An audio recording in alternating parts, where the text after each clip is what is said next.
the only way for evil to triumph is for good men to do nothing.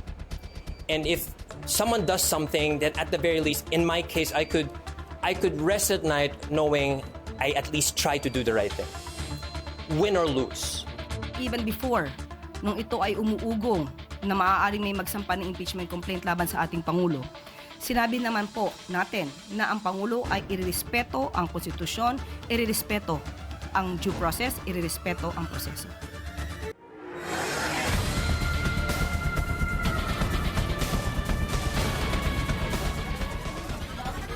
Ang investigasyon ng Blue Ribbon Committee ng Senado sa mga maanumalyang proyekto. Balik eksena rin ang ilang mga dawit sa mainit pa ring iskandalo. At sa harap ng flood control corruption scandal, naharap sa impeachment complaint ang Pangulo. Pero giit ng palasyo, walang basihan ang reklamo. Magandang gabi. Ako po si Willard Cheng. At ako si Corina Sanchez Rojas, live mula rito sa Senado. Simulan na natin ang agenda.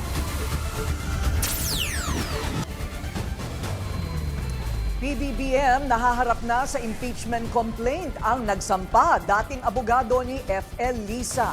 At ang nag-endorse sa reklamo, isang kontraktor. Umano'y koneksyon ni Martin Romualdez sa mga diskaya binusisi ng Senate Blue Ribbon Committee. Dalawang bagong testigo lumutang.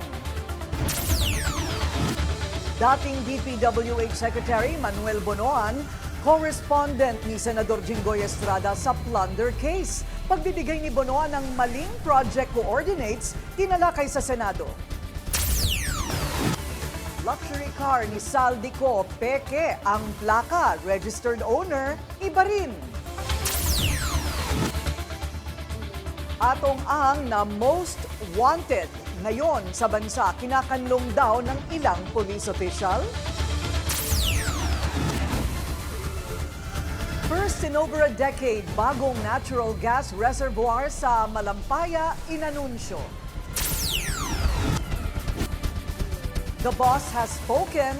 Bruce Springsteen pinaalis ang ICE agent sa Minneapolis. At salamat sa laban, Alex Ayala tiklop agad sa Australian Open Women's Singles. Pero suporta ng mga Pinoy all out.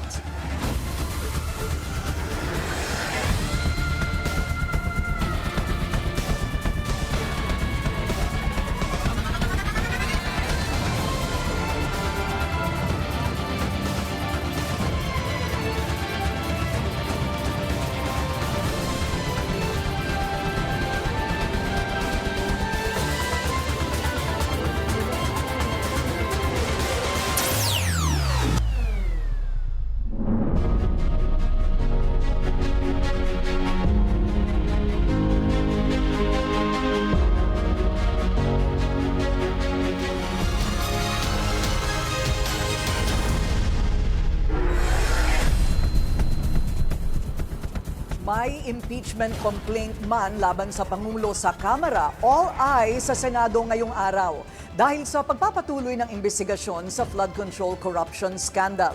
4 na issue ang tinatalakay ng Blue Ribbon Committee. Una, ang pagbili umano ni dating House Speaker Martin Romualdez ng property sa Forbes sa Makati sa pamamagitan ng mag-asawang Diskaya. Pangalawa, ang mali-maling project coordinates na isinumite ni former DPWH Secretary Manuel Bonoan sa Pangulo. At pangatlo, ang bigo umanong pagkustudiya ni dating PNP Chief Nicolas Torre kay former Public Works Undersecretary Roberto Bernardo. Panghuli, ang tinaguriang Cabral Files. Sa 12 pinadalhan ng subpoena, tanging sina Orly Gutesa at resigned Congressman Saldico ang hindi sumipot sa investigasyon.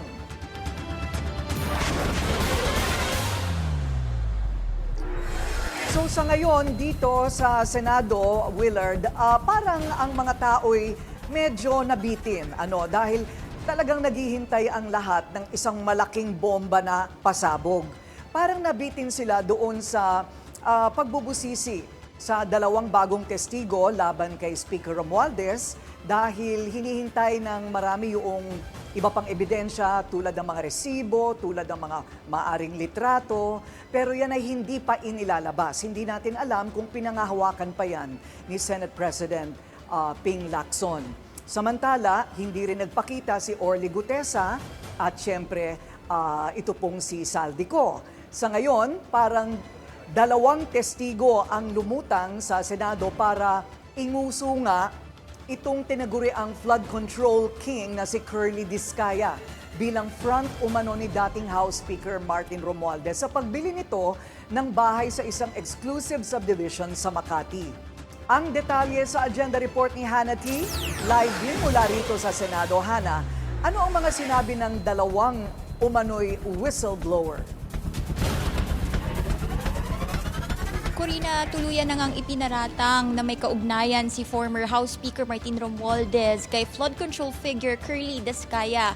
At lumitaw nga itong dalawang whistleblower na tinawag na sina alias Joy at Maria na mga dating aide ng dating tenant ng 30 Tamarind Street sa South Forbes Park. Anila na inform daw silang naibenta na ang bahay at kailangan silang i-evict noong January 2024 pero dahil daw sa sobrang dami ng gamit, hindi sila agad makapag-comply. Humiling sila sa broker na makapag-extend kaya't binigyan sila ng panahon hanggang Pebrero. Kalaunan, nakaharap daw ng kanilang boss ang isang individual na di umano'y pinipilit silang umalis sa property ng isang kontratista at nakilala nila ito bilang si Curly Discaya. And he also mentioned to us na contractor ako dito Meron din kaming deadline. And then we both asked, baka pwede po namin pakiusapan yung may-ari, yung bagong nakabili ng bahay. And then he also mentioned that si Romualdez ang nakabili. And then after po nun... That's according to Mr. Discaya. Bilang kumpirmasyon, inutusan ni Senate Blue Ribbon Committee Chair Ping Lacson ang dalawang whistleblower na ituro sa hearing si Discaya para patutuhanin kilala nila ito. Pero umalma kaagad si Discaya dahil hindi naman daw niya kailanman napuntahan ang South Forbes Park.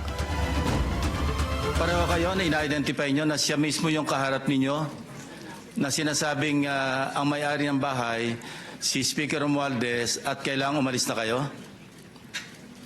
Kindly answer, use the microphone. Tama po, Tama po, sir. So maski ngayon, sa susunod na panahon, sa ibang pagkakataon, ganyan pa rin ang inyong magiging statement. Yes. Correct, Your Honor. O ngayon, Curly, it's your turn. Your Honor, okay lang po ba tanggalin nila yung face mask nila? Kasi sa totoo lang po, talagang hindi ko sila naaalala kahit sa panaginip ko na naginip ako ng It's not for you to bangungot. identify them, it's for them to identify you. No? Your Honor, wala po kasi ang maalalang transaction at saka That's your nakapas. option to deny. What we are establishing here is the fact that there are two witnesses present here under oath na sinasabing nagpunta ka doon at nine-name drop mo, totoo man o hindi, si Speaker Romualdez na siya nagmamay-ari, bagong may-ari noong number 30 Tamarind Street sa South Forbes. Sabi pa ng mga whistleblower, isang law firm ang kasama para sa eviction nila. Yan ang Ocampo, Manalo, Valdez and Lim Law Firm. Corina, ang lumalabas na managing partner ng firm na ito ay si Attorney Manix Manalo na fraternity brother ni Romualdez sa Upsilon Sigma Phi. Siya rin ang lumalabas na pangulo ng Prime Media Holdings na iniuugnay din kay Romualdez. Sabi ng mga whistleblower, ang Golden Pheasant Holdings Corporation ang nakapag-acquire ng nasabing house and lot na ang major stockholder ay si Jose Paras. Sa pagsasaliksik natin, si Paras ay fraternity brother din ni Romualdez sa Upsilon na dati na ring nagtrabaho sa dalawang kumpanya ni Romualdez, kabilang dito ang Benguet Corporation. Una nang sinabi ni Lacson na pampronta si Discaya sa nasabing pagkuha ng property na kalaunay itinanggi ni Romualdez. Corina, ang 30 Tamarind Street ang naunang address na sinabi ni dating Congressman Zaldico, kung saan naghatid daw siya ng pera para sa kickback umano ng kapwa kongresista. Corina, sumulpot na rin si dating DPWH Secretary Manuel Bonoan sa pagdinig na siyang binigyang linaw itong mali-mali umanong grid coordinates ng flood control projects at siya yung itinuring na nagsumite umano ng wrong data sa Malacanang na nagdulot ng confusion doon nga sa exact location ng mga proyekto. Ito raw kasi yung ginamit sa sumbong sa Pangulo website at kalaunay na diskubre na inaccurate pala ang mga ito dahil may mga proyekto raw na existing pala pero dahil nga doon sa mali-maling coordinates ay nagmistulang guni-guni.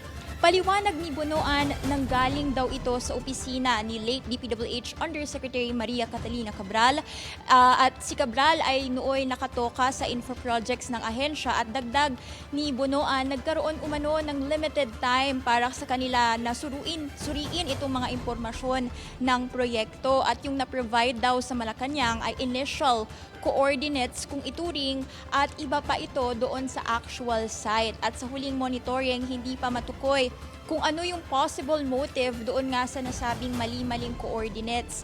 At matatandaang bumalik si Bonoan dito sa Pilipinas matapos ang ilang linggong pananatili sa US dahil sa eye operation ng kanyang asawa. At anya natatakot daw kasi siyang makontempt o mahaina ng warrant of arrest kaya pinili niyang dumalo sa Senate Blue Ribbon Probe ngayong araw.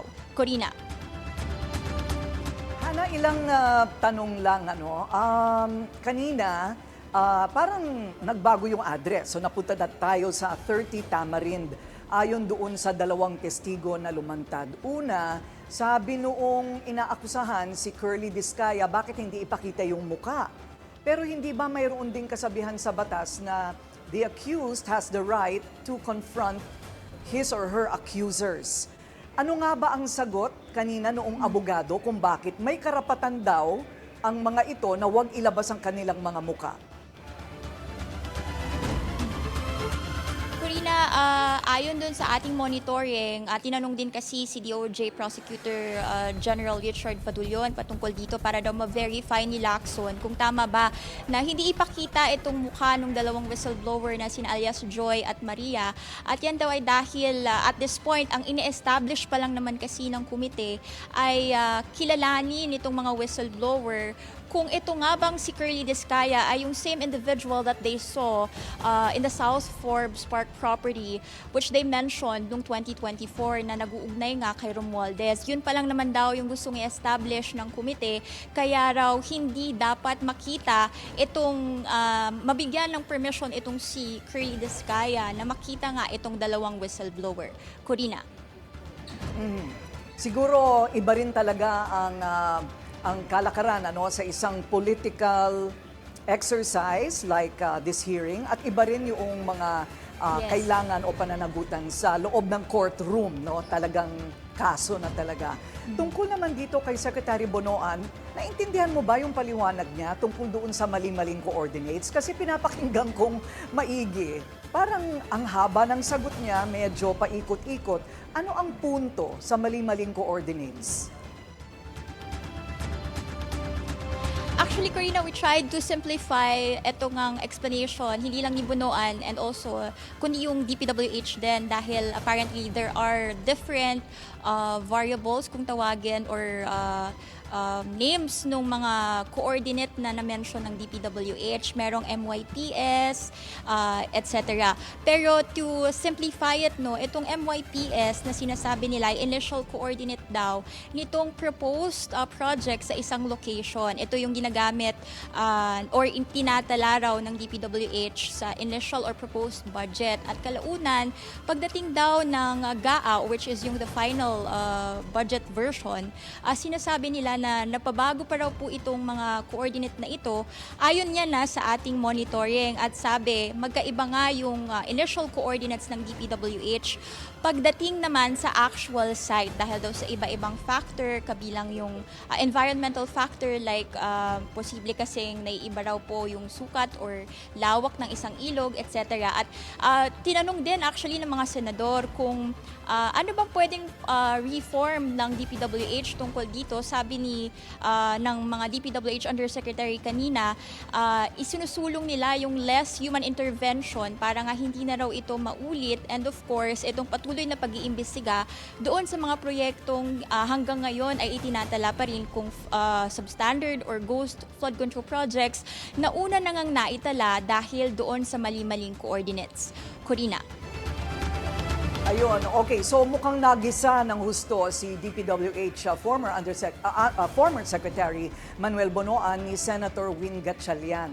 Ang balita kong nangyari kanina ay hindi makapaniwala ang ilang mga senador na hindi alam ni Secretary Bonoan ang nangyayari sa ilalim ng kanyang sariling opisina tungkol dito sa mga COA at saka yung pagsabwat umano sa ilan sa mga DPWH engineer.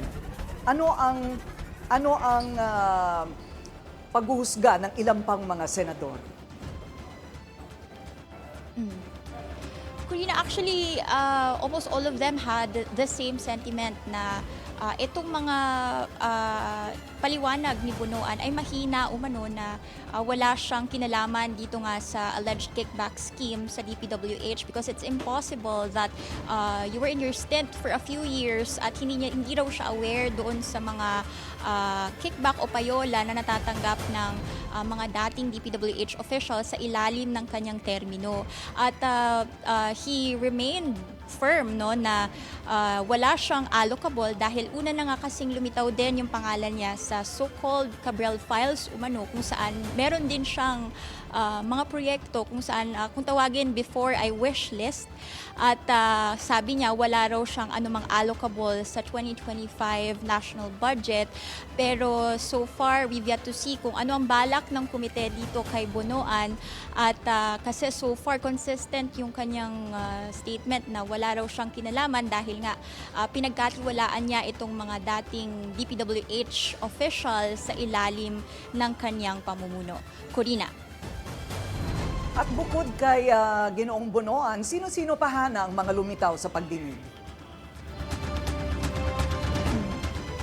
Corina, karamihan sa mga sumulpot ngayong araw ay yung mga flood control figure na una ng nilitaw o isiniwalat ni dating DPWH Undersecretary Roberto Bernardo na di umano ay sangkot sa kickback scheme. Una na dyan, of course, si Bonoan. Pangalawa ay si Maynard Ngu na dati ay nagtatrabaho sa palasyo pero kalaunay bumaba rin sa pwesto sa gitna ng flood control scandal dahil siya raw umano yung nag-uugnay kay dating Senate President at ngayon Senator Cheese Escudero dito nga sa flood control kickback scheme. Sabi niya meron na raw ongoing defamation case. Ito nga si Maynard Ngu laban kay Bernardo kaya ang nagawa niya lang ay mariing pagpapasinungaling dito sa claims ni Bernardo na siya ay sangkot sa flood control scandal. At sumunod naman dyan ay si dating DepEd Undersecretary Trey Give Olivar na nag-resign din sa gitna ng mga issue na ito at sinabing hindi niya raw alam kung paano nasangkot or nadarag itong pangalan niya sa pagtanggap umano ng kickback on behalf of DepEd Secretary Sonny Angara. At sabi niya nakakaapekto raw ito sa buhay niya at sa kanyang pamilya dahil nga biglaan daw at hindi naman daw niya nakausap or nakatransact itong si Bernardo pagdating sa mga proyekto at nung tinanong siya kung kilala ba niya itong si yung bata ni Bernardo na si Henry Alcantara, sabi niya he only met him once dahil daw po sa isang education project or pagpapatayo ng isang gusali sa Bulacan. Meron din tayong mga iba pang resource person na sa ating huling monitoring ay hindi pa nagsasalita. Yan ay si Representative Leandro Leviste na aasahan nating magsasalita tungkol sa Cabral Files at itong si Carlina Villa na aide ni dating Senador Nancy Binay na ngayon Makati City Mayor din at di umano'y nakatransact ni Bernardo pagdating sa flood control scandal. Balik sa'yo, Corina. Okay, so hihintay na lang natin siguro ang susunod. Kailan ang susunod na pagdinig at magbabalik pa rin ba itong mga personalidad na ito, Hana? Dahil parang puro mga blanket denials, just for today's session. Mauulit ba ulit ang kanilang paglabas dito? Corina, so far wala pang confirmed na date kung kailan ang susunod na Senate Blue Ribbon hearing pero we're definitely expecting na magkakaroon ng isa pang hearing dahil nga since hindi sumipot yung pagkakabanggit mo kanina, hindi sumipot itong si dating Congressman Zaldico and si witness Orly Guteza. Nahaina na sila ng show cause order at sa susunod na pagdinig kapag if they failed to attend the hearing despite the show cause order, pwede na silang mahainan ng arrest warrant ng Senate Blue Ribbon Committee at mapunta under Senate custody. So isa yan sa mga dapat nating abangan sa susunod na Blue Ribbon hearing. Corina. Maraming salamat, Hannah T. Nag-uulat ng live mula rin dito sa Senado.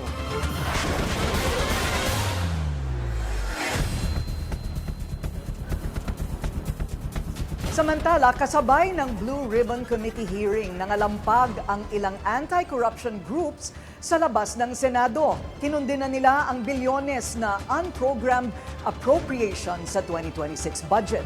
Ayon pa sa mga realista, isang panibagong sarsuela lamang ang pagpapatuloy ng investigasyon ng Senado sa flood control scandal. Binatikos din nila ang tinatawag nilang hilaw at mapanlinlang na anti-dynasty bill na inihain ni presidential son Congressman Sandro Marcos. Naharap sa kasong plunder sina Senador Jinggoy Estrada at former Public Works Secretary Manuel Bonoan. NBI ang nagsampa ng reklamo sa Justice Department kaugnay ng flood control scandal.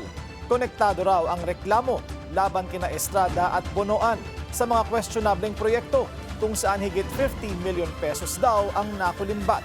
Ayon sa DOJ, oras na ma-assign sa panel of prosecutors ang kaso, maglalabas na ito ng mga subpoena. Raffled na sa Sandigan Bayan ang mga kasong malversation at graft laban kay Senador Bong Revilla at 6 na dating DPWH officials kaugnay ng umano'y ghost flood control project sa Pandi, Bulacan. 4th Division ng Korte ang hahawak sa graft, habang ang malversation case ay naitalaga sa 3rd Division. Ayon sa reklamong isinumite ng Ombudsman, nagsabwatan ang mga akusado para mailabas ang 76 billion pesos para sa proyektong idineklarang tapos na pero hindi naman umano ipinatupad. Ebidensya lang daw ang pakikinggan ng Blue Ribbon Committee ayon sa chairman nito na si Senador Ping Lacson. Kaya sa mga nag-iingay na wala naman daw saysay ang mga pagdinig, mabigat ang kanyang mensahe. Yan ang agenda report ni Dexter Ganibe ng Abante, live mula sa Senado. Dexter, ano ba ang sinabi ni Senator Ping? Millard, shut up. Yan ang binigyang diin ni Senate President Pro Tempore Ping Lacson doon sa mga nag-iingay na wala namang laman. Kaya sa pagpapatuloy ng Senate Blue Ribbon Committee hearing kaugnay ng flood control scandal, abay tinabla ni Senator Ping yung mga naninira at nagsasabing walang accomplishment yung komite sa ilalim ng kanyang pamumuno bilang chairman nito. Hindi na nagpatumpik-tumpik pa si Senator Ping Lacson sa pagbubukas ng ika-8 pagdinig ng Senate Blue Ribbon Committee sa flood control scandal. Contrary to the lies and obfuscations that naysayers are trying to spread around, your Blue Ribbon Committee has accomplished so much since the flood control scandal broke wide open in the middle of last year. Since then, waves of information have dominated the national discourse at every level of our society, local and national. Buhat anya ng malantadang sentro ng korupsyon ng flood control project sa Bulacan 1st Engineering District na isiwalat anya ni na engineers Henry Alcantara, Bryce Hernandez, JP Mendoza at iba pang miyembro ng tinaguriang BGC Boys ang modus. Kabilang dyan ang in-house contracting, bid rigging, padded contract costs at license renting na nagbuyang-yang hindi lang ng mga substandard na proyekto kundi maging ng guni-guni o ghost projects. Let me emphasize one point. We always go where the evidence leads us. We do not target any particular person, nor do we have the intention to cover up for anybody. Thus, we uncovered the top-to-bottom systemic misuse and abuse of public funds involving high officials in the executive and legislative branches, even the Commission on Audit. May mga nakasampan na rin anyang kaso sa Sandigan Bayan, habang may mga iniimbestigahan pa ang DOJ at Office of the Ombudsman. Abot na rin na niya ng hindi bababa sa 21.7 billion pesos na mga bank account at iba pang asset ang frozen na. May ilan namang naisailalim na sa Witness Protection Program ng DOJ na inaasahang makatutulong para mahabol ang iba pang nakinabang sa pondo ng flood control projects sa pamamagitan ng mga kickback for the boys at mga bagman. Nailantad din na niya ang naging papel ng Philippine Contractors Accreditation Board o PCAB sa anomalya, kaugnay ng pag-aproba ng mga kontraktor na wala namang sapat na puhunan. Nakatulong din niya ang investigasyon kaya naging mahigpit at nalagyan na ng safeguards ang mga infra project sa 2026 national budget. Let this serve as a warning to skeptics, detractors, and hijackers who exploit the vulnerabilities and anger of our people to deepen the fault lines of our nation during these trying times. Your noise will not silence the truth. Neither does it provide any help in our investigation. Your noise cannot convict and won't even indict the malefactors in this flood control mess. Only evidence does. As the chairman of this committee, I say to you, shut the F up.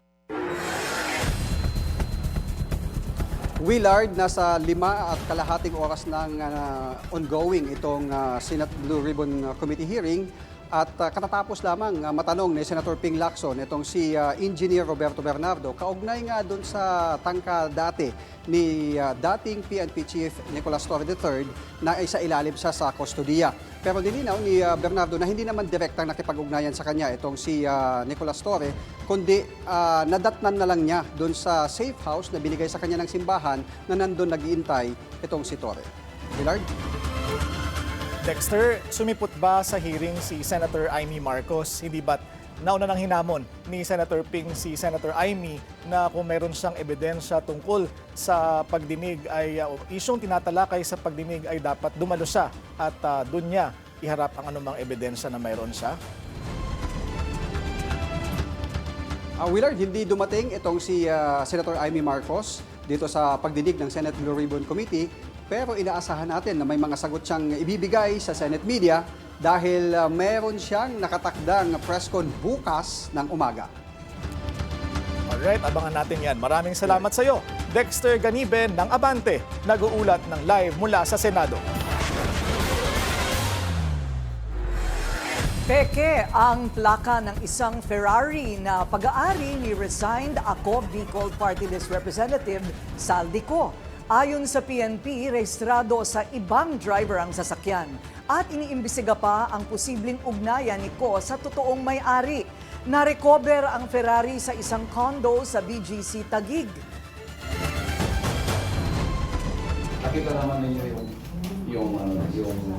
yung plate number attached to it. That's not the plate number that is supposed to be dyan sa Ferrari. So it's curious.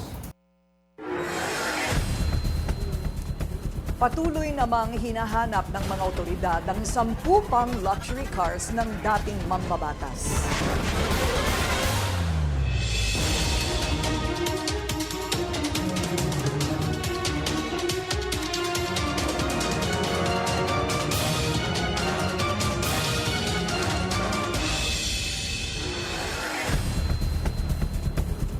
Nationwide manhunt operation ang ikinasa ng mga otoridad para sa #1 most wanted na si Charlie Atong Ang. May babala din ng PNP sa mga tumutulong sa pugante. Yan ang agenda report ni Francis Polve. May mga nakalap na impormasyon na ang PNP-CIDG para madakip ang wanted na bilyonaryo gaming boss na si Atong Ang. Ayon sa CIDG, patuloy ang kanilang verification process sa mga tumatawag sa inilabas nitong hotline para matuntun at mahuli si Ang, na may arrest warrant para sa mga kasong kidnapping with homicide at serious illegal detention, kaugnay sa kaso ng mga nawawalang sabongero. Dagdag ng CIDG, mas marami ang natatanggap nila ngayong tawag matapos maglagay ng 10 milyong pisong patong sa ulo ni Ang. Relentless po ang ating dedicated manhunt teams. Nagpunta na po sa lahat ng mga ari-arian sa buong Pilipinas. Tuloy din ang operasyon ng tracker teams na sumusuyod sa mga ari-arian ni Ang sa iba't ibang lugar sa buong bansa. Una na nilang sinuyod ang Laguna, Batangas, Pampanga at Northern Luzon. Nakapaghain na rin ng Red Notice Publication Request ang PNP sa Interpol. Dagdag ni PNP spokesperson Police Brigadier General Randolph Tuanyo, iniimbestigahan na ng hanay nila ang mga aktibo at retiradong police official na posibleng tumutulong kay Ang. Pinag-aarawan kasama ko yung ating legal service, coach po yung mga administrative at possibly criminal sanctions for mga non-banggets o identify yung mga indicator. Sa ngayon, 21 sa 22 na mga sangkot sa missing Sabongeros case ang hawak na ng PNP. Tanging ang armed and dangerous na si Atong Ang na lang ang hinahanap. Para sa Agenda, Francis Polbe, Billionaire News Channel. Habang pinaghahanap si Atong Ang, ipinababasura ng kanyang kampo ang arrest warrant laban sa gambling tycoon. Narito ang agenda report ni Isaiah Mirafuentes ng Abante. Naghain ng kampo ng most wanted fugitive from justice na si Charlie Atong Ang ng motion to quash o motion para ipawalang bisa ang warrant of arrest laban sa kanya. Ayon sa mensaheng ipinadala sa Abante News ng abogado ni Ang na si Attorney Gabriel Villarreal, noong nakaraang linggo pa sila nagsumite ng motion.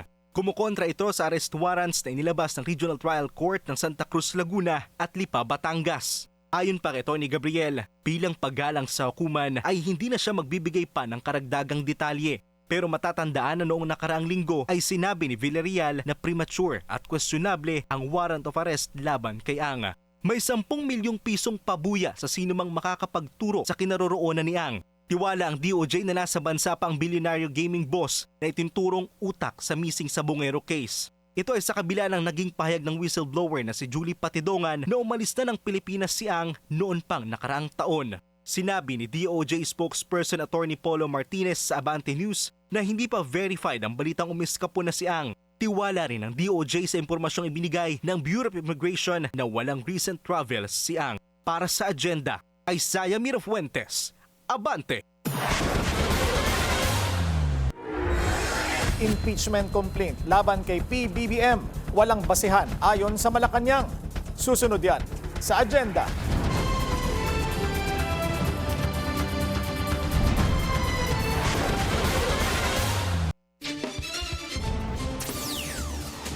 Ilan? Check, wait.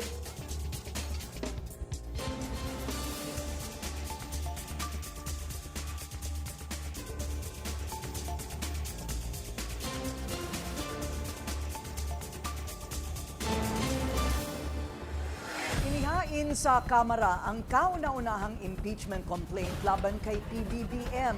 Ano-ano kaya ang grounds naman ng reklamo? Alamin natin sa agenda report ni Joash Malimban. Pebrero noong nakaraang taon, nang i-impeach ng Kamara si Vice President Sara Duterte. Kaugnay ng umano'y korupsyon sa confidential funds at pagbabanta sa buhay ni na Pangulong Bongbong Marcos, First Lady Liza Araneta Marcos at former House Speaker Martin Romualdez. Ngayong araw, isang impeachment complaint ang muling inihain sa House of Representatives. Pero sa pagkakataong ito, laban naman sa Pangulo. Ayon sa reklamo, dapat umanong ma-impeach si PBBM dahil sa graft and corruption, culpable violation of the Constitution at betrayal of public trust. Narito ang sinabing grounds sa reklamo. Una, ang umano'y pagpapadakip kay former President Rodrigo Duterte patungong International Criminal Court. Ikalawa, ang umano'y pagiging drug addict ng Pangulo. Ikatlo, ang umano'y pagkabigo ni PBBM na i-veto ang unprogrammed appropriations at other unconstitutional provisions sa General Appropriation Bill mula 2023 hanggang 2026. Ikaapat, nakinabang daw si PBBM sa mga kickback mula sa budget insertions at ghost flood control projects. At huli, ginawa raw ng Pangulo ang ICI para depensahan ang kanyang mga kurap na kaalyado. Isang attorney Andre De Jesus ang nagsumite ng reklamo. The only way for evil to triumph is for good men to do nothing. And if someone does something, then at the very least, in my case, I could rest at night knowing I at least try to do the right thing. Win or lose. Ang endorser, si House Deputy Minority Leader at Pusong Pinoy Party List Representative Jet Nisay. Siguro Nung nilapit sa akin ni Attorney Andre, pinag-aralang mabuti. Actually, hindi lang naman ako nag-aaral nito. Siyempre, yung mga legal natin. So, pinag-aralan namin ng halos ilang weeks. At nakita namin na ito yung hinahanap ng ating mga kababayan. Matatanda ang isa si Nisay sa mga umano'y contractor na pinasasampahan ng kaso ng ICI at ng DPWH noong nakaraang taon. Ayon sa joint referral na isinumite nila sa Ombudsman noong Nobyembre, si Nisay ang may-ari ng sole proprietorship na JVN Construction. 2021 at 2022 raw nang makatanggap ito ng 3 infra projects mula sa gobyerno na aabot ang halaga sa 73.7 million pesos. Nang tanungin si Nisay kung nakikipagtulungan siya kay VP Sara kaugnay ng inihaing impeachment complaint laban sa Pangulo, agad itong itinanggi ng kongresista. Sa isang Facebook post, sinabi ng political commentator at public interest lawyer na si Attorney Jesus Falsis na may indicators umano na pro-BBM ang endorser na si Congressman Nisay. Posible rin daw na mahina ang isinampang complaint para mapigilan ng isang mas matibay na reklamo ayon umano sa kanyang source. Matatanda ang isa rin si Nisay sa mga pumirma sa lumusot na impeachment complaint laban kay VP Sara. Tila naging abogado naman noon ni First Lady Liza ang complainant na si De Jesus. Matatanda ang nagsampa ng disbarment case si De Jesus laban kay Attorney Glenn Chong dahil sa isang negative remark nito laban kay FL noong 2024. Para sa agenda, Joash Malimban, Billionaire News Channel. Tuloy lang daw ang trabaho ni PBBM kahit may inihaing impeachment complaint laban sa kanya. Igagalang din daw ng Malacanang ang proseso ng impeachment kahit walang basihan ang reklamo. Narito ang agenda report ni Ivy Reyes. Walang basihan ang impeachment grounds laban kay Pangulong Bongbong Marcos ayon sa Malacanang. Partikular ang umano'y pananagutan ni PBBM sa pag-aresto at pagsuko sa ICC kay former President Rodrigo Duterte. Pero itong mga issue po na ito ay matagal na po natin nasagot. Matagal na po natin itong naipaliwanag at masasabi natin sa ngayon, base lamang po sa inyong sinabi ay masasabi natin ito ay walang basihan. Sa reklamong inendorso ni Congressman Jet Nisay, kabilang din sa impeachment grounds ang umano'y paggamit ng droga ng Pangulo, ang failure daw ni PBBM na i-veto ang unprogrammed appropriations sa national budget mula 2023 hanggang 2026, ang umano'y pagtanggap ng kickbacks mula sa flood control projects at ang pagtatatag ng Independent Commission for Infrastructure para pagtakpan ang kanyang mga kaalyado. Even before, nung ito ay umuugong, na maaaring may magsampa ng impeachment complaint laban sa ating Pangulo. Sinabi naman po natin na ang Pangulo ay irerespeto ang konstitusyon, irerespeto ang due process, irerespeto ang proseso. Giit ng palasyo, sumusunod sa batas ang lahat ng aksyon ng Pangulo. Para sa agenda, Ivy Reyes, Billionaire News Channel.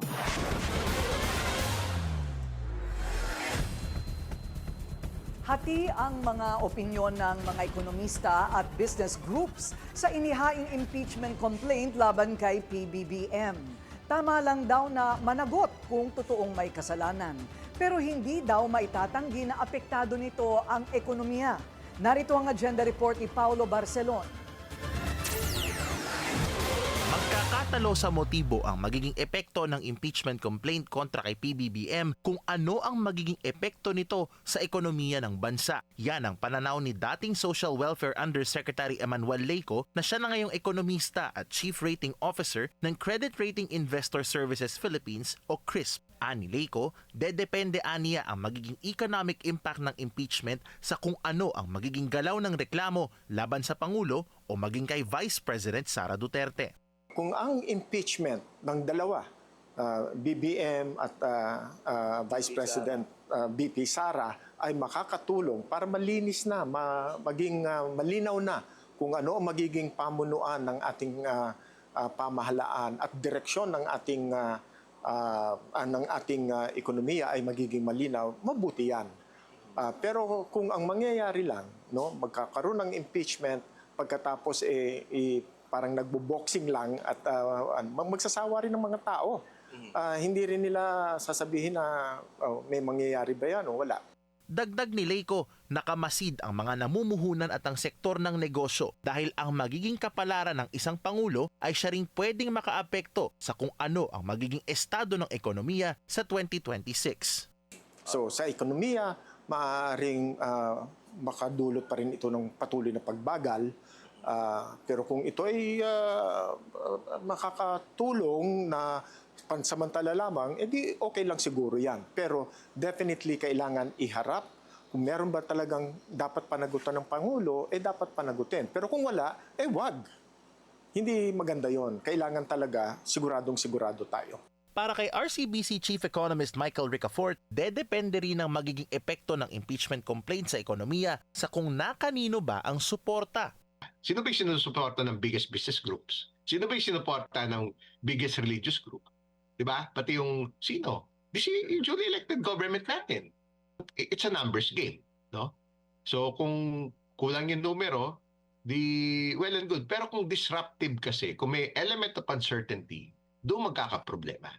Pero kung si Philippine Chamber of Commerce and Industry Vice President for Trade Brian ang tatanungin, masama ang magiging epekto ng impeachment complaint sa imahe ng mga bansa sa mga foreign investor. Aniya, tila pinapakita nito ang political instability sa bansa, bagay na posibleng makaapekto sa ASEAN chairmanship ng Pilipinas ngayong 2026. We are coming from a scandal on flood control na unresolved pa. The year before that, Quadcom, Quintacom, trying to remove the Vice President from office. So it has been 2 years already wasted on political noise and mudslinging. And then you want to start 2026 doubling down on this.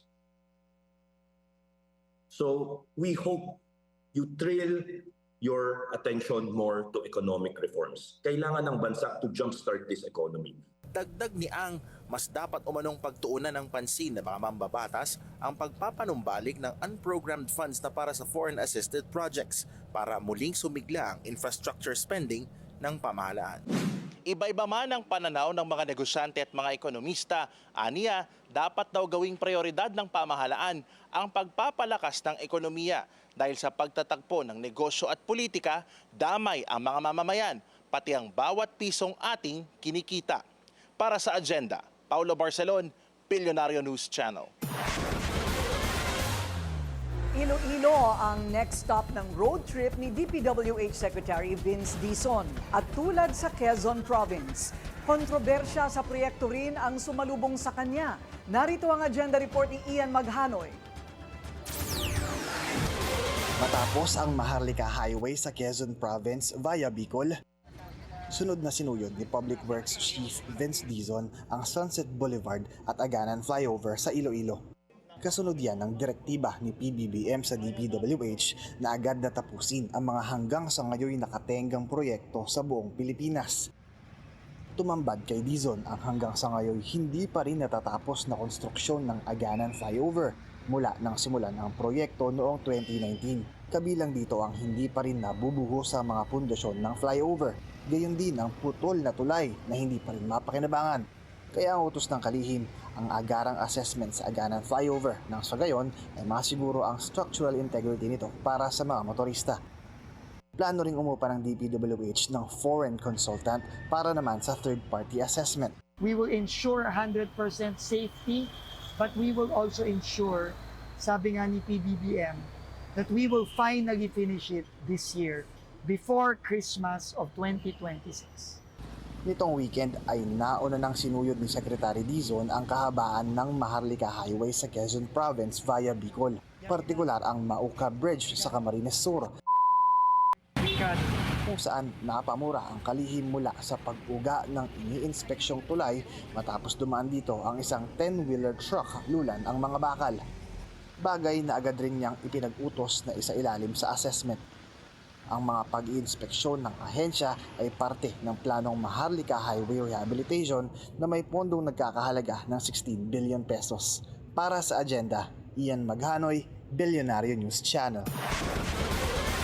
Kasado na ang malawakang kilos protesta ng iba't ibang grupo kontra katiwalian sa February 25, kasabayan ng 40th anniversary ng EDSA Revolution.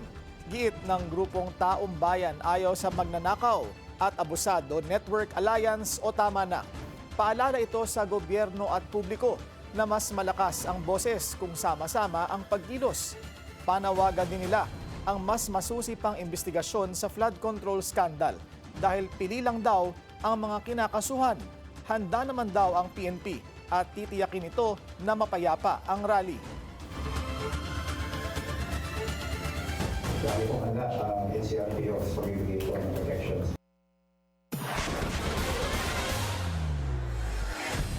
Di na pala bago ang kontrobersyal na interaksyon ni automotive journalist James Deakin sa LTO noong Disyembre.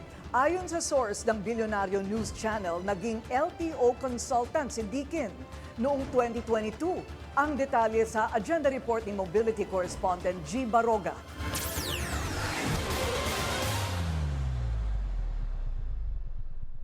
Kasunod ng mga report ng BNC Mobility hinggil sa kontrobersya sa pagitan ng LTO at ni James Deakin, isang source ang lumapit para ibahagi ang isa pang POV sa issue.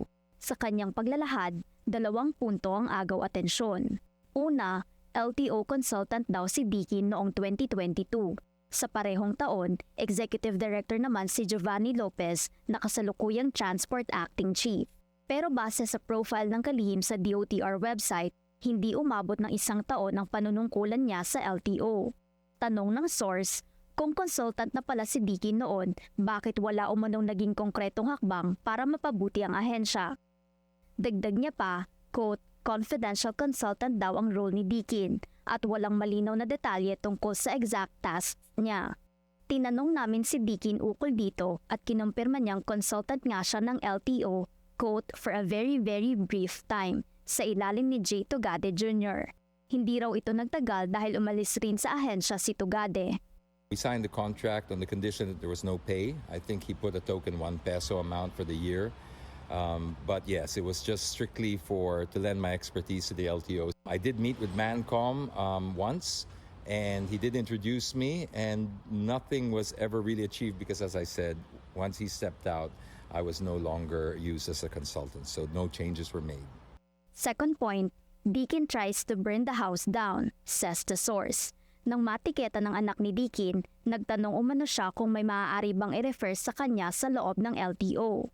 Pero ayon sa source, malinaw ang patakaran ni LTO Chief ASEC Marcos Lacanilao. No favor, no padrino. At gaya ng ibang ordinaryong motorista, kailangan daw dumaan ni Deakin sa normal process. Naiparating na ang kanyang inquiry, pero nananatiling tanong sa source kung bakit ayaw niyang dumaan sa proseso by starting the protest and appealing. The source says the same outcome could have been reached without public pressure and without turning the issue into an online spectacle. Binigyang diin niya pa, quote, we need to restore faith in the agency. He destroyed it. May malinaw na rulemaking authority daw ang LTO. Pero ngayon, lumalabas na tila na rewardan pa si Deakin for cutting the line and publicly challenging the system.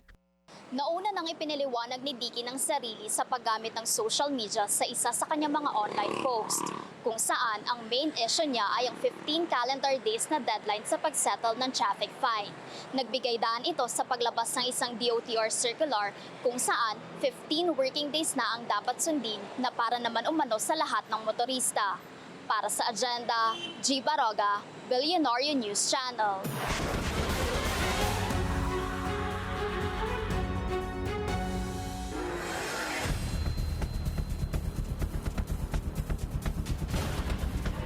Hindi raw haharangin ng PNP ang sinumang pulis na nais makipagtulungan sa International Criminal Court bilang witness.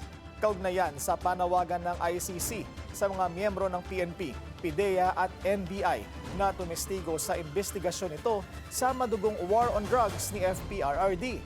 Ayon kay PNP spokesperson Brigadier General Randolph Tuanyo, may kalayaan ang mga pulis sa kanilang personal legal decision at nirerespeto nila ang due process at legal rights. Pero sa ngayon, wala pa silang natatanggap na official summon to appear in court. Ang gulo raw ng kwento, Palace Press Officer Claire Castro may bagong banat kay Congressman Leandro Leviste. Susunod yan sa agenda.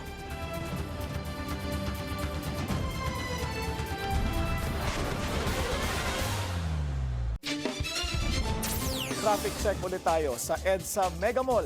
Bumper to bumper ang mga sasakyan sa northbound lane. Mabilis naman ang southbound lane. Kapapasok lang na balita, pinaaresto na ng Sandigan Bayan si former Senator Bong Revilla matapos maraffle ang kanyang mga kasong kaugnay ng umano'y ghost flood control project sa Bulacan. Naglabas na ng arrest warrant ang 3rd Division na may hawak ng kanyang malversation case. Nag-issue rin ito ng whole departure order.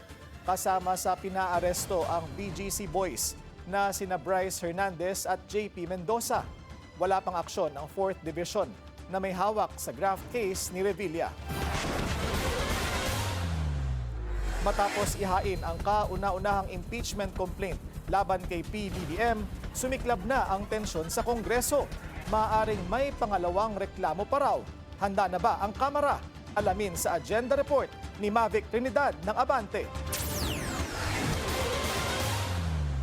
Sa January 26 pa magbubukas ang sesyon ng Kamara. Mula sa araw na yun, may 10-session day si House Speaker Bogie D para ipasa sa House Committee on Justice ang inihaying impeachment complaint laban kay Pangulong Bongbong Marcos Jr. Sabi ni Justice Committee Chair Jervil Luistro, may 60 araw naman ang komite para magsagawa ng mga pagdinig at suriin mabuti ang reklamo. The Justice Committee has no official information yet about the impeachment complaint against the President. Nonetheless, I was able to hear some information from my colleagues regarding this impeachment complaint. And if this is official already, as soon as it is included in the order of business and soon enough will be referred in the Justice Committee, rest assured that the Justice Committee is ready to receive the impeachment complaint. Pero bukod sa impeachment complaint na inihain kanina ni Attorney Andre De Jesus at inendorso ni Pusong Pinoy Party List Representative at House Deputy Minority Leader Jet Nisay, plano rin ng Makabayan Bloc na maghain ng ikalawang reklamo laban sa Pangulo. Basehan nila ang umano'y nakawan sa budget, lumobong unprogrammed funds para palusutin ang mga anomalya sa flood control projects at ang mga umano'y usapin ng kickback sa infrastructure projects.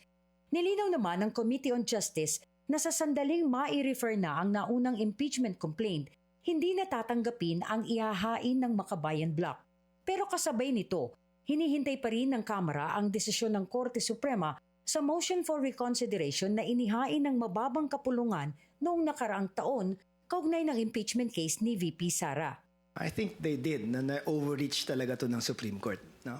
Because these are our rules supposedly. And as a co-equal body, dapat kami yung mag-set ng rules namin. Sila rules nila. Can we tell them to decide on cases within 100 days? We cannot. Di ba? Can we tell them na these are the procedures that you should follow? We cannot because that is their procedures. Nakasaad sa konstitusyon na may 3 paraan para sa pagsisimula ng impeachment proceedings ng Kamara. Una ay ang impeachment complaint ay maaaring maihain ng sinumang miyembro ng Kamara. Ikalawa ay ang isang impeachment complaint maaaring ihain ng isang private citizen pero kailangan itong i-endorso ng isang kongresista. At ang ikatlo ay ang resolution na ihahain o i-endorso ng at least 1/3 votes ng mahigit sa 300 kongresista.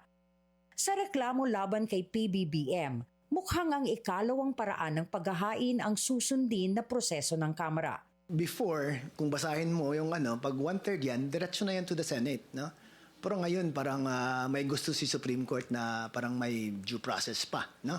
Na idaan pa rin sa sa Justice Committee, which is for me marang paulit-ulit eh.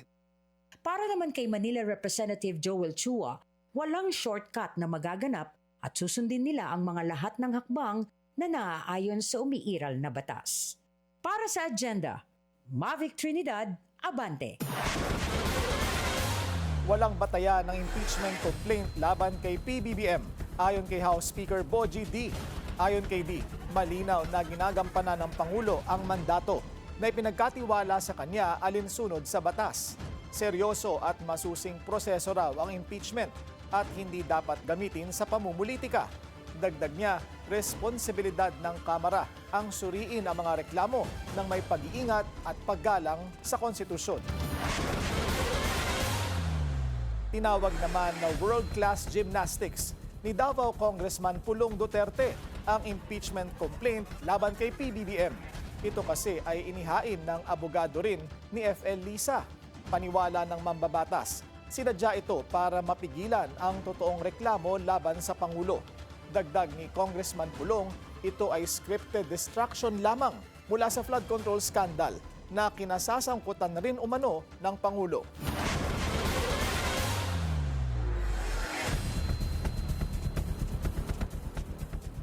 Magulo raw kausap si Batangas Congressman Leandro Leviste kaugnay sa kanyang solar empire. Ito ang buwelta ni Yusek Claire Castro matapos siyang kasuhan ng civil libel ng kongresista. Narito ang agenda report ni Ivy Reyes. Sa saan tayo ngayon lulugar? Kasi magulo yung kwento ni Congressman Leviste.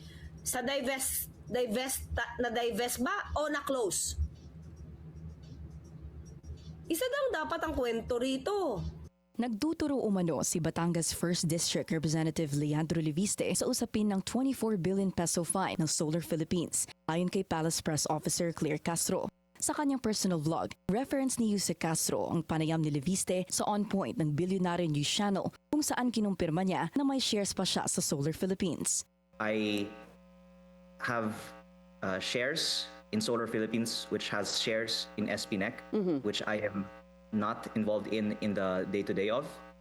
Ayon kay Castro, nang matanong si Leviste kung babayaran ba ng Solar Philippines ang fine, ipinaubaya raw nito sa kumpanya ang pagsagot sa issue. Pinuna rin ni Castro ang pagdadivest ng kongresista ng kanyang share sa mga kumpanyang nabanggit niya sa kanyang panayam. Partikular ang pahayag nito na hindi raw niya alam ang araw-araw na operasyon ng SP New Energy Corporation o SPNEC. Sumangguni rin si Castro sa batas at sinabing hindi basta-basta pwedeng magbenta ng shares ng walang congressional approval. Dinivest mo. Sabi mo, kailan? Kailan mo dinivest? At that time ba na nagkakaroon na ng singilan ng 24 billion? Para asip wala ka ng obligasyon kasi, ay, hindi na akin yan. The problem, mga kakita, kahit i-transform pa yan para makaiwas ka at numistansya ka sa korporasyon mo. If, di pa rin pwede. Kasi di mo pwedeng i-transfer yung controlling shares mo nang walang approval ng Congress of the Philippines.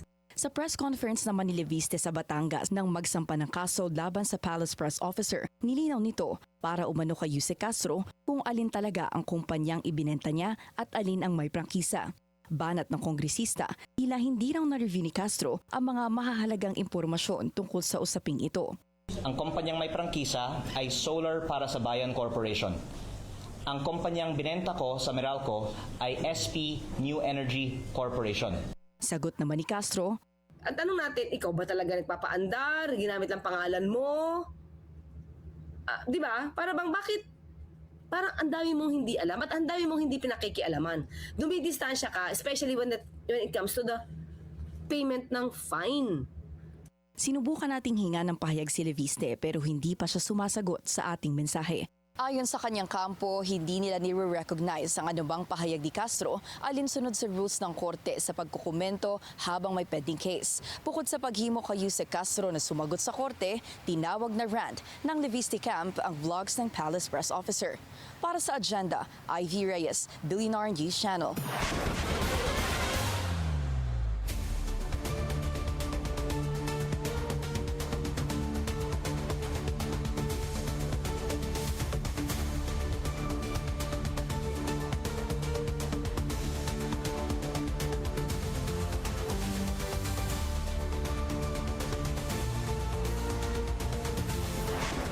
Bad news sa ating mga motorista. May malakihang oil price hike simula bukas. Aabot sa 2 pesos per liter ang dagdag singil sa diesel. Piso kada litro naman sa gasolina at 1 peso and 50 centavos sa kerosene. Una nang sinabi ng Energy Department na posibleng maapektuhan ang supply ng langis ng umiinit na tensyon sa Iran at Venezuela.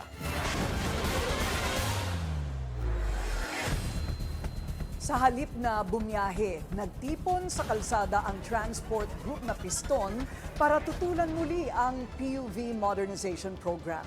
Ang detalye sa agenda report ni Just Ignacio. Na kung saan ay dapat ito ang ibalik ng DOTR at ng gobyerno sa inyong mga operator at sa mga... Muling kinalampag ng transport group na piston ang Department of Transportation kaugnay sa PUV Modernization Program. Hindi pa rin natitinag ang kanilang sigaw na ibalik ang 5 taong prangkisa at ibasura na ang naturang programa. Hanggang sa ngayon ay hindi tayo pinapayagan na makapag-register ng ating mga pampubliko na transportasyon. Hindi lamang sa halin ang mga jeep, kundi sa lahat ng luda ng ating mga public transport. Ayon pa kay Piston Group Leader Camo Di Floranda, kung hindi naman daw epektibo ang programa, bakit hindi pa ito tanggalin at payagan ang mga individual jeepney operator na makapag-renew ng prangkisa ng 5 taon. Buwan ng Marso taong 2025, inihayag ng dating kalihim ng transportasyon na si Vince Dizon na hindi na muna nila mamadaliin ang implementasyon ng PUV Modernization Program matapos makipagdialogo sa mga transport group. Kaya patuloy naman na iginigiit ng ilang grupo na ibalik na lang ang dating kalakaran ng kanilang prangkisa. Matapos kalampagin ng DOTR, nagtungo naman ang grupong piston sa LTFRB Central Office sa Quezon City para ihain ang renewal ng kanilang Provisional Authority at petisyon para sa halos 20 operator sa labas ng NCR. Kaya pwede yan na magkaroon ng every week, every 2 weeks magkakaroon tayo ng filing para talang na ito yung ganito karami yung hindi nag-comply doon sa programa ng PUBMP. Ayon kay Camodi, patuloy nilang kinakalampag ang ahensya dahil malaking pasanin daw ang gastos nila taon-taon kapag magre-renew. Hindi raw gaya noon na sa isang renewal lang, good for 5 years na ang prangkisa. Magtutungo rin ang grupo sa LTFRB NCR office sa Fairview para doon naman i-renew at maghain ng petisyon para sa humigit kumulang 100 operator na nasa NCR. Panimula pa lang din anya ito ng kanilang muling pagkalampag sa pamahalaan dahil marami pa anya ang nais maghain ng kanilang petisyon laban sa programa. Para sa agenda, Just Ignacio, Billionaire News Channel. Abiso para sa mga lilipad na pasahero, mawawalan daw ng kuryente sa ilang bahagi ng NAIA Terminal 2 mamayang alas 9 hanggang alas 11 ng gabi. Ayon sa pamunuan, bahagi ito ng improvement work sa mga pasilidad ng airport. Tiniyak din ng mga otoridad na hindi maantala ang flight at emergency lightings nito. Humingi naman ng paumanhin ang NAIA management sa abalang dulot ng power interruption.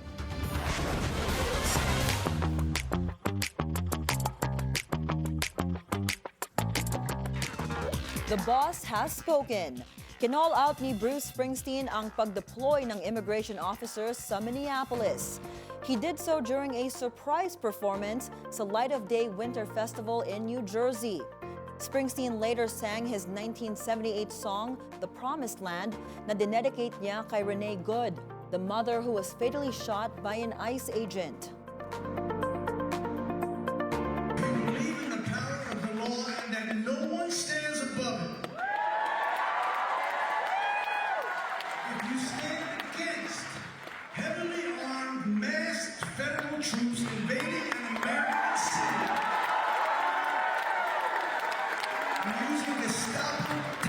Against our fellow citizens. If you believe you don't deserve to be murdered for exercising your American right to protest, and send a message to this president, and as the mayor of that city has said, ICE should get out of Minneapolis. Kilalang critic ni U.S. President Donald Trump si Springsteen. Trump has pushed back and called the singer highly overrated. Hospitalized si British broadcaster Piers Morgan after breaking his hip. Sa Instagram, tila positive pa rin si Morgan, who shared a picture of him in the hospital while giving a thumbs up. Pinost din niya ang photo ng kanyang x-ray. Morgan says he tripped on a small step inside a hotel restaurant in London. Anya, he badly needs a new hip and will be in crutches for 6 weeks. He quips he is blaming Donald Trump. Mga Pinoy dagsa sa Australian Open debut ni Alex Ayala. Susunod yan sa agenda.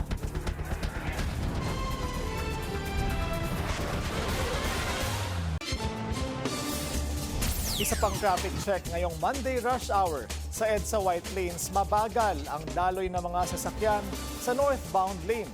Mabilis naman ang southbound lane. Nagsorry na si suspended Cavite Congress Miao Kiko Barsaga kay ultra-bilyonaryo Enrique Razon. Ginawa niya ang public apology sa programang TNT ni retired columnist Ramon Tulfo. Una nang inakusahan ni Barsaga ng panunuhol si Razon. Nabili na raw ng negosyante ang National Unity Party ni House Deputy Speaker Ronaldo Puno. Ayon kay Tulfo, handa raw si Barsaga na harapin ang consequences ng kanyang misdemeanor. Matatanda ang kinasuhan ni Razon ng cyber libel si Barsaga dahil sa kanyang mga paratang.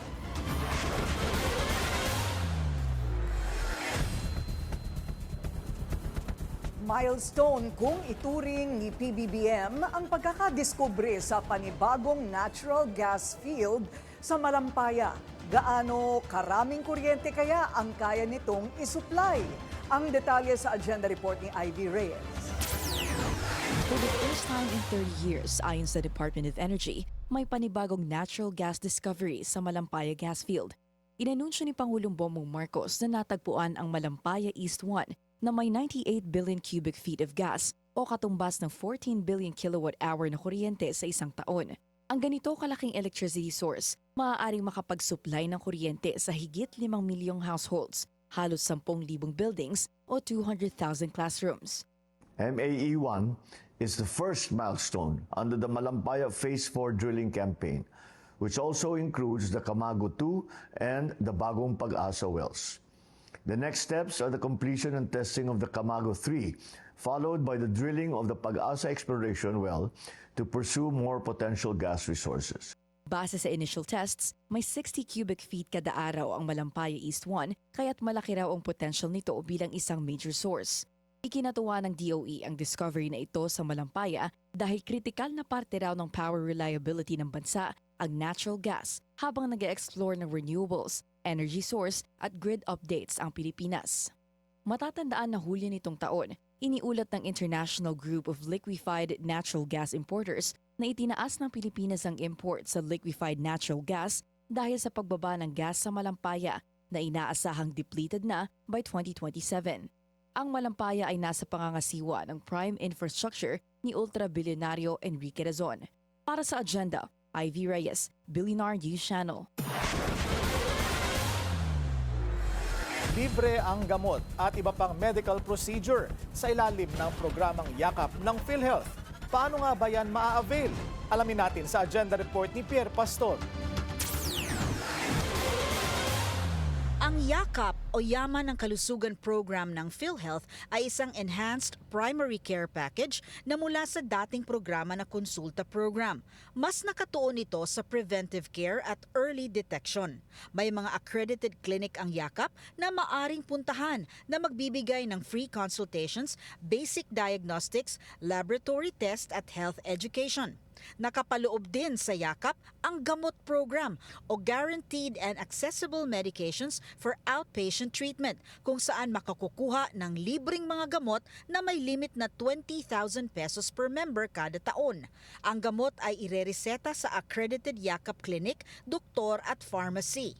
Ang reseta coming from the accredited doctor ay pwedeng diretso na doon sa farmasiya kung saan po kukuhanin yung gamot. Sa original Yakap program, meron pa po doon na libre na 21 drugs. Kaya 75 na halos yung drugs na makukuha from the Yakap program. Kasama din sa Yakap program ang free cancer screening para sa 4 na top cancer morbidity sa bansa. Covered dito ang mammograms, breast ultrasounds, colonoscopy, low-dose chest CT scan, liver ultrasound at AFP test para ma-detect ang ilang uri ng cancer. Ito ay isasagawa sa mga accredited hospitals ng Yakap. Malaking bagay ito not only for the financial protection but also for the early detection. Para po kung may early detection tayo, mas maagang gamutan ang ating mangyayari at alam niyo naman po na yung gamutan ng mga cancer na ito ay covered din ng PhilHealth. Pero ang maganda po dito sana ay mas maaga natin itong madidetect para po mas malaki ang tsansa ng paggaling. Madali lang ang pagre-register sa Yakap gamit ang eGovPH app at ang PhilHealth portal. Una, dapat miyembro ng PhilHealth.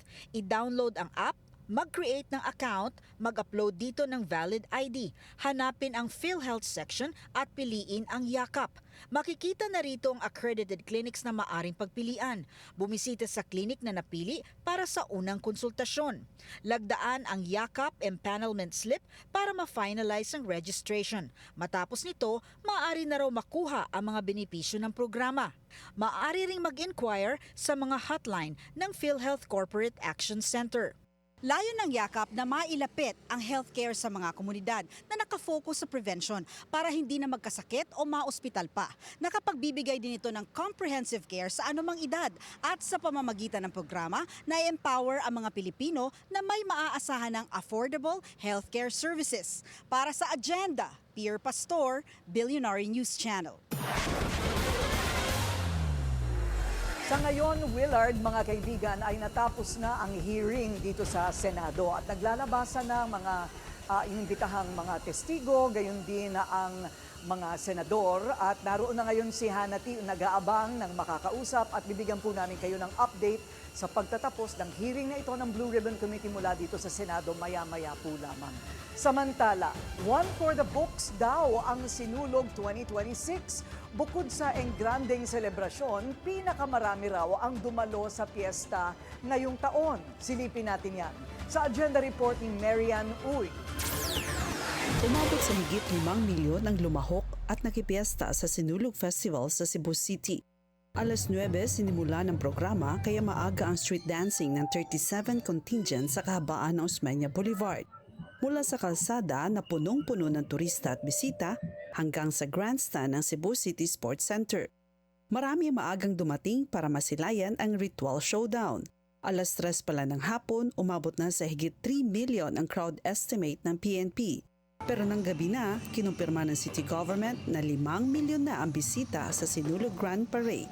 So far, no major incidents reported.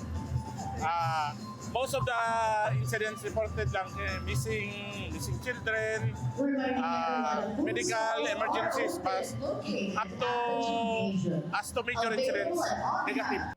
Baliwala naman sa ilang out-of-town contingent ang init matupad lang ang kanilang debosyon sa Santo Niño. We offer this to our Nuestra Señora Reverenda Pilar and to our Balaang Bata Señor Santo Niño as we celebrate His feast. Ito ang unang pagkakataon bilang governor na naisayaw ni Pambari 4 ang kanyang debosyon at pasasalamat sa Señor Santo Niño kasama ang mga alkalde ng siyudad ng Danao at Cebu. Sa pagtatapos ng Grand Parade, formal na ring nagsara ang Devotees City kung saan higit 1,000 pilgrim mula sa iba't ibang parte ng Visayas ang dumayo para makifiesta sa Cebu City.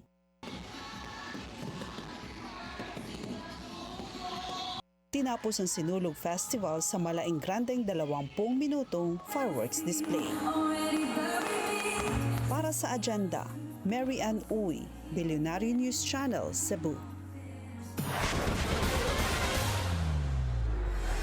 Okay, Willard. So sa ngayon, inaabangan pa rin natin kung sino-sino ang mga lalabas na at magbibigay ng mga pahayag. Marami sa kanila ay ayaw magsalita.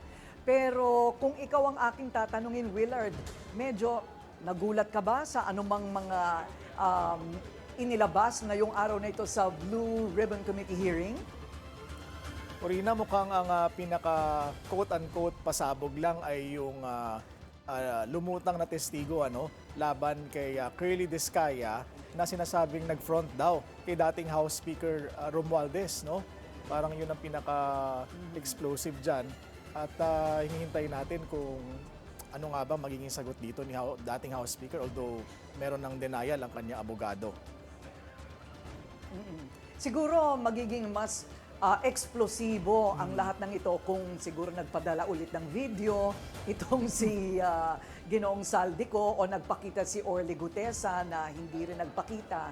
Doon naman sa dalawang testigo, ayoko namang masabihan ako ni Senador Lacson na shut the F up, ano. Pero bilang obserbasyon lang, sa mga media dito, parang nabitin sila sa mga supposedly big revelations today on the resumption of the Senate Blue Ribbon Committee hearing. So, kaya nga tinatanong ko si Hana kung kailan yung susunod. Kasi baka naman sa susunod, medyo mas malaman pa ang maibunyag sa pagkakataong iyon.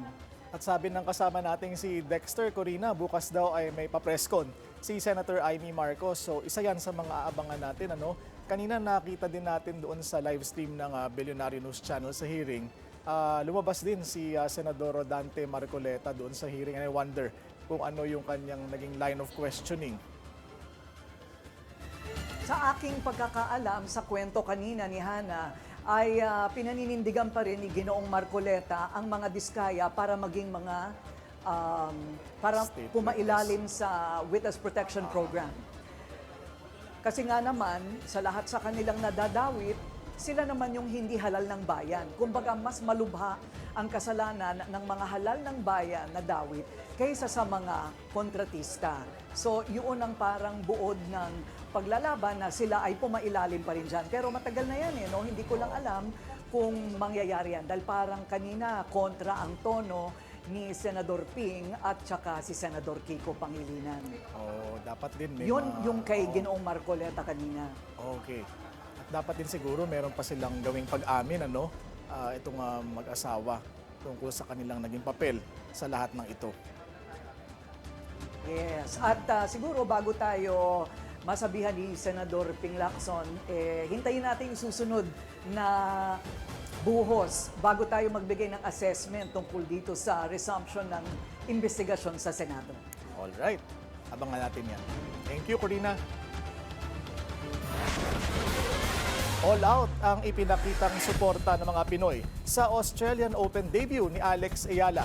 Ang Melbourne Park nagmistulang home court ng Filipina tennis ace. Yan ang agenda report ni Sheila Salaysay. Sa kanyang makasaysayang Australian Open debut, maagang mang nalaglag si Alex Ayala matapos talunin ni Alicia Parks ng Estados Unidos, love 6-6-3, 6-2. Malinaw na hindi lang ang resulta sa scoreboard ang naging kwento ng laban, kundi ang makapigil hiningang suporta sa loob at labas ng court. Bago pa man magsimula ang match, sold out na ang Court 6. Libo-libong Pilipino ang nagtipon sa Melbourne Park. May dalang bandila, may sigawan, at iisang layunin, suportahan si Alex. Sa dami ng tao, umabot ang pila sa halos kalahati ng buong complex. Habang ang iba ay napilitang manood na lamang sa malalaking LED walls sa labas. Sa loob ng court, tila home game ni Ayala. Mas nangibabaw ang sigaw ng mga Pinoy kaysa sa suporta para sa sinumang international player sa araw na yun. At hindi binigo ni Alex ang kanyang mga taga-suporta. Sa unang set, dominanteng ipinamalas niya ang tapang at kumpiyansa para walisin si Parks, 6-love, dahilan para mas lalong umingay ang buong court. Nag-adjust si Parks sa sumunod na mga set. Ginamit ang malalakas na serve at matinding pressure upang baliktarin ang laban.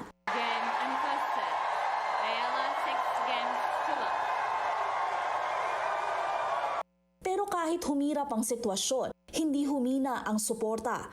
Mula first point hanggang match point, tuloy-tuloy ang sigawan at palakpakan ng mga Pilipino.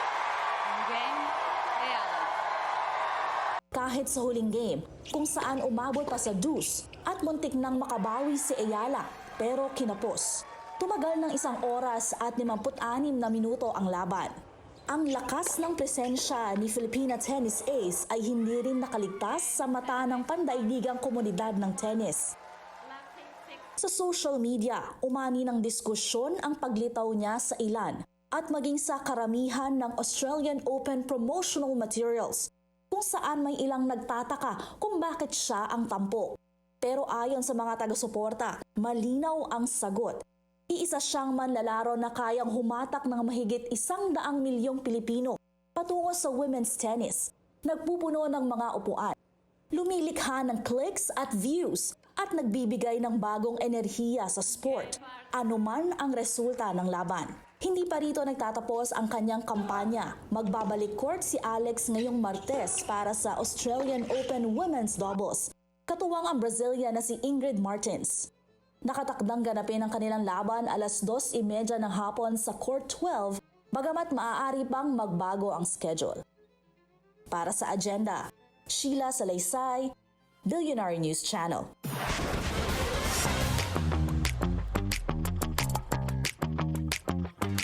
Did Justin Bieber take the 2026 is the new 2016 trend way too seriously?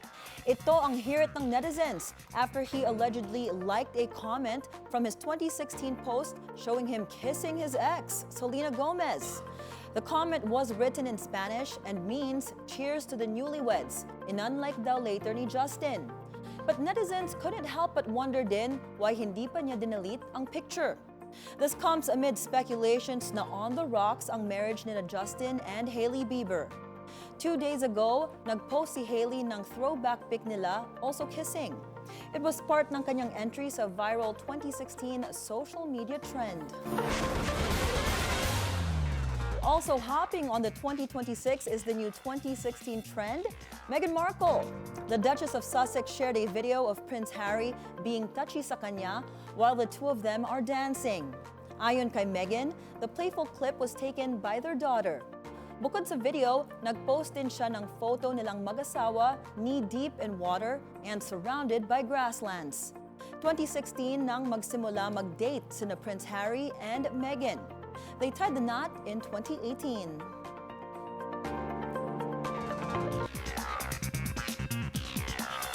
And that's it from my end. I'm Monique Tuzon-Basi. Back to you, Karina and Willard. Maraming salamat again, Corina, na katutok ng live dyan sa Senado. At yan, ang ating agenda ngayong gabi. Ako si Willard Cheng. Para sa mga karagdagang balita, bisitahin ang aming official website, bnc.ph. At ako si Corina Sanchez Rojas, live mula rito sa Senado. Sa bawat issue, may anggulo at ang balita, may agenda.